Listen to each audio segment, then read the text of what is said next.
Bonsoir à tous, bienvenue dans le journal de TV 78, 26 minutes pour faire le tour de l'actualité locale et régionale. Tout de suite, les titres de ce mardi 29 octobre. C'est un rendez-vous gourmand, le salon du chocolat s'ouvre à Paris. Pour la soirée de lancement, une robe en chocolat sera présentée tout à l'heure lors d'un défilé. Elle a été façonnée par plusieurs artisans, dont Christophe Bertrand, maître chocolatier à la Reina Street, basé notamment dans les Yvelines. Le procureur de la Cour de cassation à l'université Versailles-Saint-Quentin, François Molins, a assisté à la rentrée solennelle de la faculté de droit et de sciences politiques, événement traditionnel pour lequel il était le parrain cette année. Et puis nous suivrons des adultes en reconversion professionnelle. Ils participent actuellement à une formation au chep au Tremblay-sur-Mauldre, apprentissage des métiers de l'horticulture, de l'élagage au bûcheronnage, en passant par le maraîchage. Et puis à l'approche d'Halloween, nous parlerons de cet événement sportif et pourquoi pas à déguiser le Trailoween qui revient ce vendredi, c'est au Clé-sous-Bois.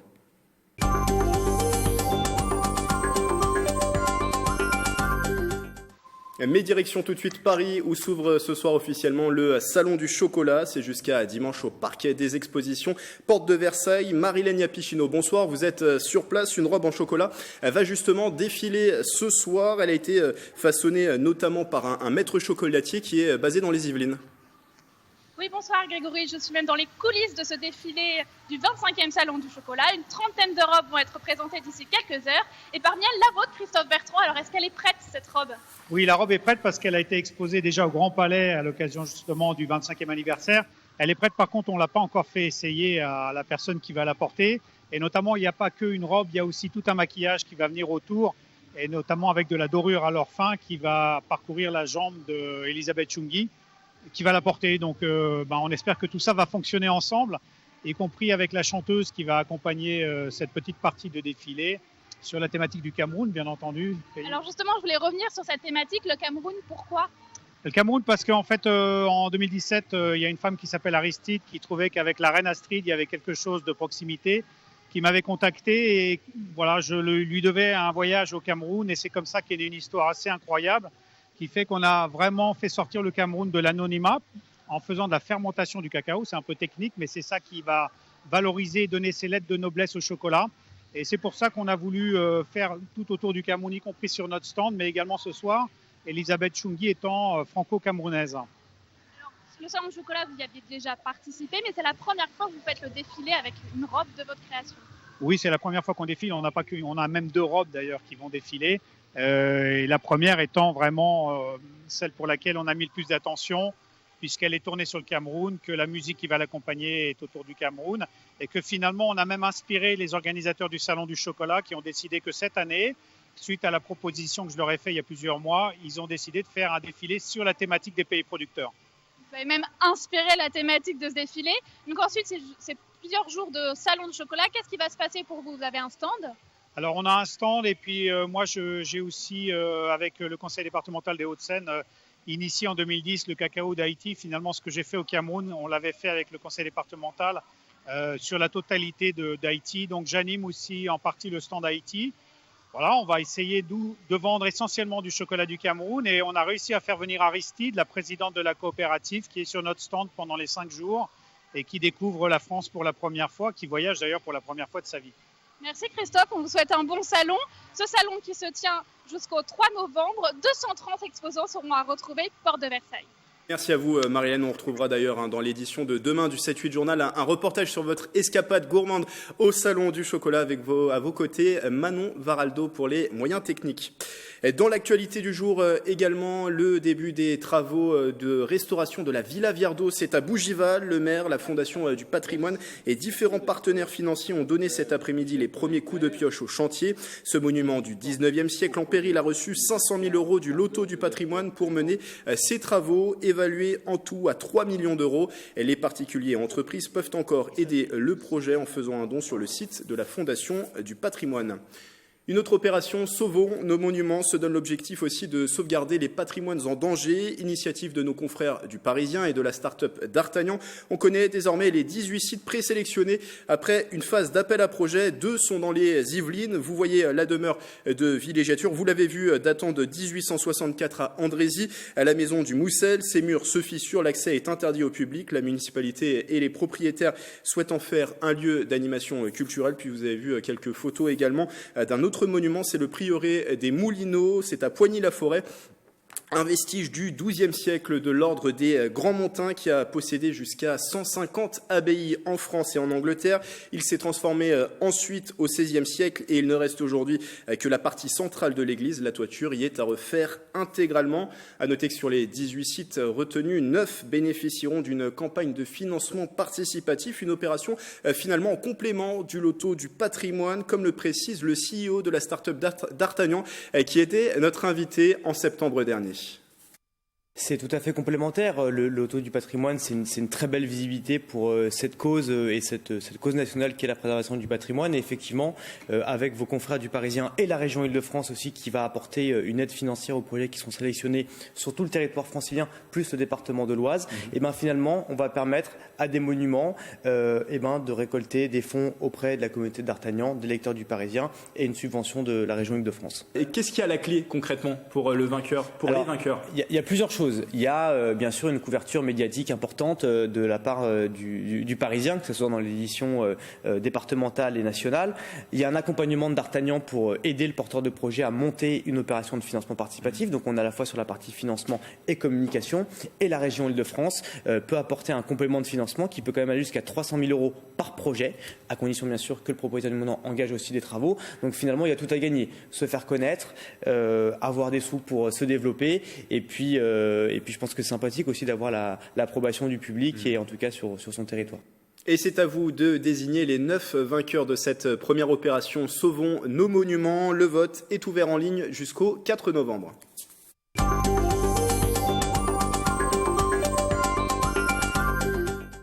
C'est un rendez-vous traditionnel de la faculté de droit et de sciences politiques de l'université Versailles-Saint-Quentin. La rentrée solennelle s'est tenue en fin de semaine dernière. Elle a rassemblé tous les professeurs et aussi quelques 2500 étudiants. Cette année, l'événement a été parrainé par le procureur de la Cour de cassation, François Molins. Nicolas Dandry pour un retour sur l'événement. C'est le visage de l'institution judiciaire face aux attentats terroristes. François Molins, ancien procureur de Paris, aujourd'hui procureur général à la Cour de cassation, le parrain cette année de la rentrée solennelle de la faculté de droit et de sciences politiques de l'UVSQ. Objectif de son déplacement, faire le lien entre l'université et l'institution judiciaire, puis partager son expérience. C'est vrai que dans le cadre d'une affaire terroriste, il y a un besoin particulièrement fort et particulièrement pressant de la part de l'ensemble de nos concitoyens que quelqu'un vienne effectivement expliquer ce qui s'est passé et puisse dire les choses en les nommant et en expliquant ce qui s'est passé de façon la plus objective possible, sans porter de jugement de valeur et en donnant tous les éléments possibles sur l'état des investigations. Respect du code de procédure pénale, de l'éthique et de la déontologie juridique, des principes enseignés à l'UVSQ. Pour la rentrée solennelle, tous les étudiants sont rassemblés pour honorer les quelques 50 majors de chaque promotion. Ça représente la concrétisation de mes 3 années de licence. J'ai enfin réussi à monter les grades et la récompense de tout le travail fourni, ça fait vraiment plaisir. C'est en tout cas valoriser l'excellence au sein de l'université, c'est notre recherche. La particularité de l'université, c'est d'adosser la formation de nos étudiants à la recherche, puisque nous sommes enseignants-chercheurs, et c'est cela qui assure la qualité des enseignements que nous dispensons. Plusieurs disciplines sont proposées à l'UVSQ entre droit privé, droit public, un parcours international ou encore une filière de sciences politiques. Des enseignements juridiques essentiels pour former les futurs juristes. Alors ça peut être du droit pénal, on pense souvent à lui en premier, mais c'est pas que du droit pénal, il y a toute une dimension de droit privé à travers du droit civil, du droit commercial, du droit social. Donc c'est vraiment quelque chose qui renvoie à l'étendue de toutes les connaissances qu'on peut acquérir quand on vient dans une université comme à Versailles-Saint-Quentin en Yvelines.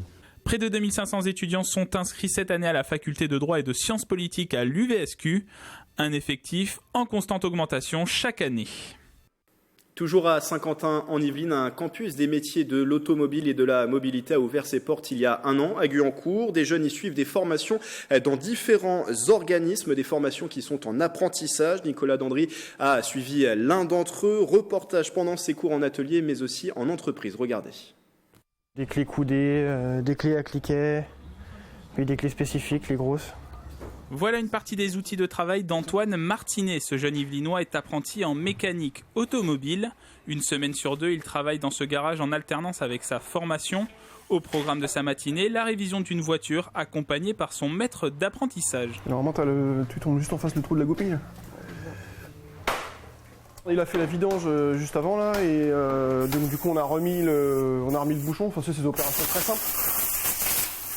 Antoine Martinet suit sa 3e année de formation. Il passe actuellement son bac pro maintenance des véhicules. En entreprise, il acquiert le savoir-faire. Le gérant de ce garage lui transmet aussi les normes de sécurité, de qualité et le soin des véhicules du client. On va mettre des housses dans la voiture, ça fera plus propre. Depuis 11 ans, Cyril Martinet dirige ce garage. Il accueille souvent des apprentis pour les former et les embaucher ensuite. Un avantage non négligeable pour ce chef d'entreprise. En fait, il est formé un peu à notre manière, un peu comme on a envie de voir travailler un mécanicien chez nous. Les points positifs, c'est que déjà on peut alterner entre les 2 semaines, on est payé comme un salarié. Bon, on a des salaires fixes pour les apprentis. Quand il n'est pas en entreprise, Antoine Martinet est dans son centre de formation d'apprentissage La Forpa, situé sur le campus automobile de Guyancourt. Ce matin-là, il a cours en atelier sur des véhicules. Objectif, réaliser des diagnostics. On crée des pannes sur les voitures. Et par rapport à ces pannes, on donne aux jeunes comme si on se transforme ce jour-là en client, entre guillemets, pour le jeune, en disant ma voiture a tel problème. Et le jeune recherche sa panne au fur et à mesure des procédures et on le guide. J'ai trouvé la première panne déjà. Pour l'instant, pas grand-chose. C'était quoi la première panne? C'était un fil qui était coupé entre la sonde et le calculateur. On apprend à utiliser des outils qu'on n'a pas forcément en entreprise. Puis, on apprend à utiliser le multimètre, tout ce qui est les oscilloscopes. En 2019, la Forpa accueille 213 apprentis allant du CAP au bac et BTS. Entre les cours classiques et les activités en atelier, l'objectif est d'acquérir des compétences théoriques et pratiques. L'apprentissage est un format de formation qui est très parlant, avec une insertion professionnelle assez importante, de l'ordre de 70 à 80%. Un jeune en fait, sortant du centre de formation obtient un travail dans les 6 premiers mois, très largement. Antoine Martinet va poursuivre sa formation jusqu'à la fin de l'année et un examen final. Son projet professionnel à terme, ouvrir son garage ou devenir mécanicien pour le sport automobile. Et après des études et plusieurs années dans un secteur, certains optent pour un changement de voie, une reconversion professionnelle. Au Tremblay-sur-Mauldre, le centre horticole d'enseignement et de promotion propose des formations pour les adultes, de l'agriculture au chantier forestier pour travailler dans l'élagage, le bûcheronnage ou encore le maraîchage. Mathilde Demy. Ils ont décidé de changer de profession pour travailler dans le domaine de l'agriculture ou dans des chantiers forestiers. Une reconversion professionnelle pour Florian, ancien ingénieur, qui a décidé de faire la formation maraîchage. Je pense que c'est une filière d'avenir pour tout ce qui touche aux enjeux du 21e siècle, tout ce qui touche à l'environnement, à l'agriculture, pour essayer de trouver des solutions à l'avenir pour une agriculture pérenne. Pour cette formation, il faut pratiquer pour apprendre. Dans la serre de production, Morgane, formatrice en maraîchage, apprend à rempoter du persil à Anna et Florian. Dans cette serre, c'est la serre de production, donc du coup on va produire tous les végétaux. On vient 4 heures en TP, donc du coup ils ont des choses à faire que je leur donne le matin à faire. Et ensuite tout simplement ils exécutent et ils me demandent lorsqu'ils ne comprennent pas. Dans les 21 hectares du centre horticole, on trouve aussi la filière bois. Après plusieurs blessures causées par son ancienne profession, Dorian, ancien danseur professionnel, a décidé de se reconvertir. Je suis venu en formation ici en fait parce que de base je cherchais à devenir élagueur et il faut maintenant un diplôme de niveau 4 délivré par le ministère de l'Agriculture. Donc la formation me permettait d'avoir une équivalence et c'était en rapport avec le métier d'élagueur. Donc je commençais à apprendre l'apprentissage à la tronçonneuse et au métier du bois en général. Une formation qui dure 9 mois avec des stages à effectuer pour posséder toutes les connaissances et les appliquer sur le terrain sans danger. Ça va commencer en début de formation par des petites interventions, plutôt de l'observation. Et puis petit à petit, ils vont prendre la main, donc ils vont porter la machine. Donc comme machine, on va avoir de la tronçonneuse pour tout ce qui est entretien des arbres, abattage, soin des arbres. Un apprentissage rapide et une prise en charge par la région pour décrocher le diplôme et pouvoir se reconvertir.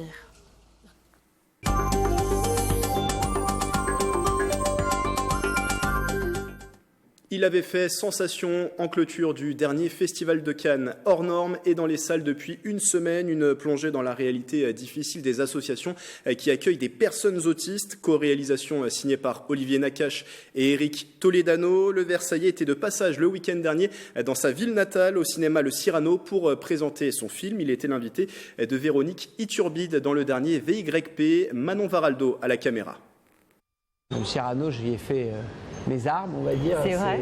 J'étais dans la salle pour présenter avant de faire une rencontre et j'ai toujours plaisir à voir. En plus, je sais qu'il va y avoir un grand chamboulement ici puisqu'il va fermer, qu'ils vont refaire, donc c'est bien. Je viens voir une dernière fois le cinéma de mon enfance avant qu'il soit remaquillé. Ouais. Et est-ce que c'est ici que vous avez nourri votre passion du cinéma ? Ah oui, vraiment. Sûrement, j'ai vraiment usé les fauteuils sièges ici. Ah oui, je connais toutes les salles en haut, la grande salle, les petites salles qui sont autour. J'ai vraiment beaucoup fréquenté ce cinéma. C'est le cinéma de mon enfance et j'ai une petite relation d'affect particulière. Ouais. Vous êtes parti à quel âge de Versailles ? Mes parents sont restés. Moi, je suis parti à peu près après le bac, mais mes parents étant restés là, j'avais une chambre de bonne à Paris, donc je ne restais pas beaucoup à Paris. Je revenais beaucoup à Versailles, donc jusqu'à 25 ans, 26 ans, c'était toujours ici que ça se passait. C'était votre cinéma. Oui, absolument. Très le bien. Roxane aussi. Oui, bien sûr. Dites-moi, alors on va parler d'hors norme, on est là pour ça. Donc le film qui vient de sortir, là on est en projection spéciale. Votre film réalisé comme d'habitude avec votre binôme Olivier Nakache. Oui. Voilà, on le résume en quelques mots. Vous faites, je le fais, comment on fait ? C'est comme vous voulez. Allez-y. C'est un film qui raconte l'histoire de deux encadrants, on va dire deux patrons d'associations qui s'occupent d'enfants autistes qu'on appelle des cas sévères, c'est-à-dire des cas qui n'ont aucune place dans aucune institution. C'est une histoire vraie, qui est l'histoire de personnes qu'on fréquente depuis une vingtaine d'années avec Olivier et qui ont décidé, en dehors des règles, puisqu'ils ne sont pas complètement aux normes, ils n'ont pas d'agrément du ministère de la Santé, s'occupent des cas dont personne ne veut.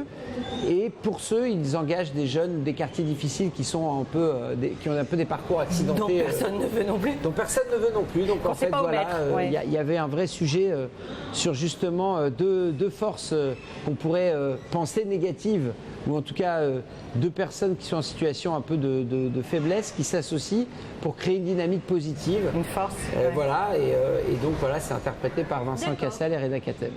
Émission à retrouver en intégralité sur notre site internet tv78.com et sur notre application mobile.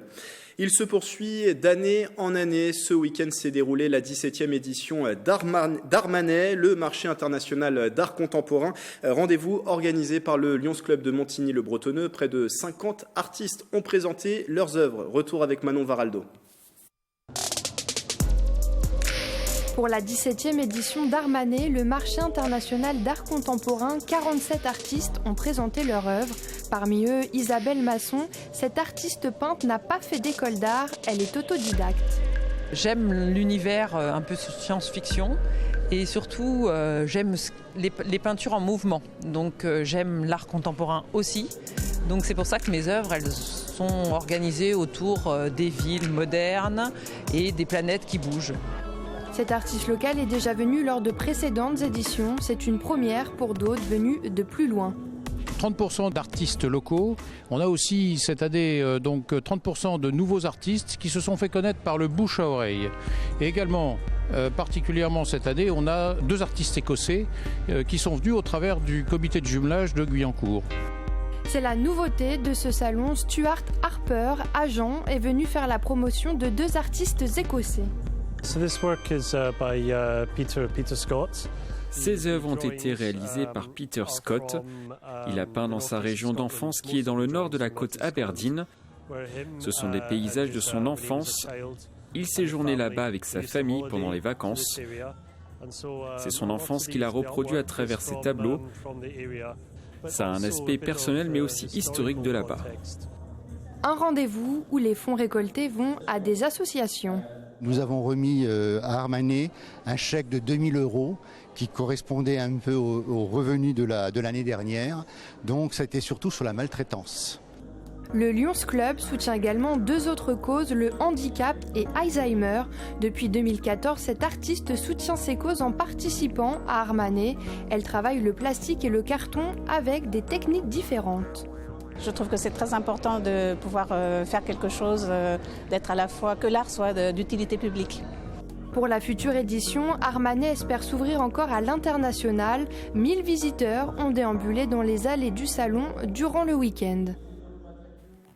Et puis j'accueille en plateau Christelle Grouan, bonsoir. Bonsoir. Vous êtes la présidente de Dadou Run Run, c'est une association. Vous organisez ce vendredi la 3e édition du Trailhalloween au Clé-sous-Bois, un mélange de courses et aussi de célébration d'Halloween. On sera au lendemain d'Halloween justement. Quelles sont les origines de la course? Vous l'avez lancée il y a 2 ans, pourquoi la lancer? Voilà, alors là, c'est la 3e édition. Et puis, je me suis retrouvée un petit peu par hasard à organiser le Grand Prix des Clés, qui est une course très, très ancienne sur la commune. Alors, je me suis dit, quitte à chercher des sponsors, et bien, autant en profiter pour proposer aux coureurs une 2e course pour compléter l'éventail des courses proposées sur la ville. Et l'originalité, c'est qu'on peut faire cette course déguisée. En tout cas, les participants, on a pu le voir dans les précédentes éditions, viennent déguisés. Tout à fait. Il y a même un podium pour les 3 plus beaux déguisements, enfin beaux entre guillemets, puisque c'est Halloween, et qu'on récompense d'ailleurs. Et donc, je remercie aussi les partenaires. J'en profite parce que ce sont eux qui nous proposent les cadeaux en grande partie, les cadeaux coureurs et les cadeaux pour les podiums. Et donc là, ça sera la 3e édition. Quel bilan vous tirez après les 2 premières éditions? Est-ce que c'est une course qui grandit? Est-ce qu'il y a davantage de participants qui viennent? Oui, tout à fait. C'est une course qui grandit bien. La première année, on avait 420 classés. La 2e année, on en a fait 501. Et là, on est à presque 450 préinscrits. Donc, je pense qu'avec les inscriptions sur place qui auront lieu demain et après-demain à One Nation et le vendredi matin avant la course. On précise que les inscriptions en ligne sont d'ores et déjà terminées, mais on peut s'inscrire à One Nation Paris, le centre commercial qui est au Clé-sous-Bois, qui est votre partenaire.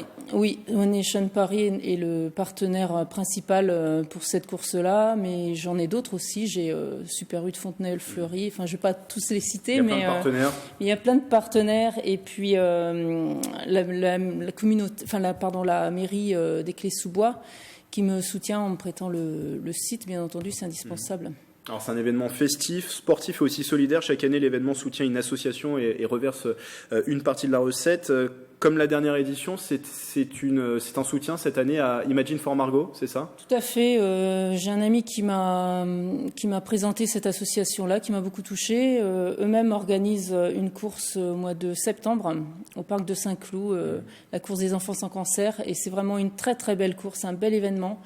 Et puis, du coup, je me suis sentie proche d'eux et j'ai été sensibilisée à leur cause. Donc, je me suis engagée à reverser 1 euro par coureur à cette association-là qui lutte contre les cancers pédiatriques. Voilà, tout à fait.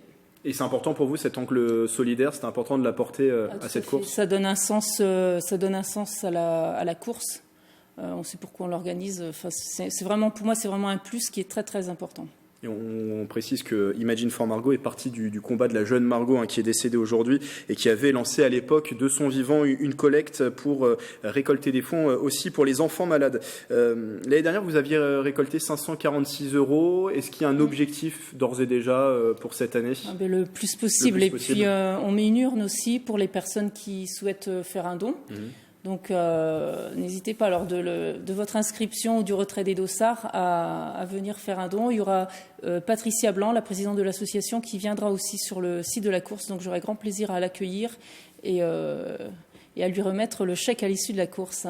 Alors, le côté sportif pour terminer cet entretien, le parcours, il est 100% forêt. Pourquoi c'est important? Il y a des trails qui proposent des parcours en urbain. Pourquoi vous, c'est important le 100% forêt? D'abord parce que j'adore ça, et puis on est une 50aine de bénévoles quand même autour de cet événement-là, et je les remercie encore parce que sans eux c'est impossible d'organiser quoi que ce soit. Et la forêt, déjà le trail c'est très à la mode maintenant, et puis on organise déjà une course sur route, donc on a vraiment souhaité profiter de la forêt qui est vraiment au pied du... Enfin, il n'y a pas plus près, hein. Vous passez l'Arche et vous êtes en forêt. Donc, et quels sont les différents parcours justement? Donc 10 km. Un 19 qui, c'est la surprise, mais il fera 20, le 19 km. parce qu'on a toujours des contraintes liées à l'ONF des contraintes de parcours, donc de dernier moment. D'accord. Et puis le 10 km marche aussi, donc il y a de la bosse, il y a du dénivelé, et c'est Stéphane qui nous a fait un beau parcours encore cette année, et je le remercie. Il y en a pour tous les goûts, qu'on soit débutant ou expérimenté. Oui, tout à fait. Le 10 km l'an dernier, Christophe Després l'avait gagné en un petit peu moins de 40 minutes, 39 minutes. Et donc c'est vraiment très très bien pour un 10 km qui n'est pas plat, mais le 19 km avait été plié en 1h05.